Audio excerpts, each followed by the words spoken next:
স্টেথোস্কোপের গাটা ঠান্ডা,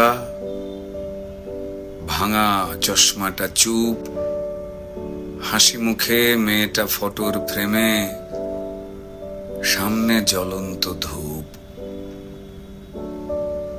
ডাক্তারিতে চান্স পাওয়ার খবরে হয়তো সেদিন মেয়েটার বাড়ি জুড়ে ছিল হইচই।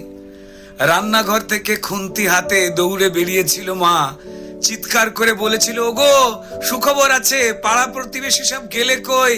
ওগো মেজ বৌদি শুনছো, মেয়ে তো ডাক্তারিতে চান্স পেল। এই রুনুর মা, আরে বাবা, আমার মেয়ের খবর তোমাদের কি কানে গেল? মেয়ে আমার আরজি করে ডাক্তার হতে চললো। জানো বৌদি, মনে হয় গত জন্মের পুণ্য হয়তো এবার সত্যি হয়ে ফলল। আত্মীয় স্বজন হেসে উত্তর দিয়েছিল, ব্যাস আর চিন্তা কি বৌদি, তোমার মেয়ে তো আমাদেরও মেয়ে। অসুখ বিসুখ মানে এবার এ বাড়িতেই ডাক্তার। মা বলে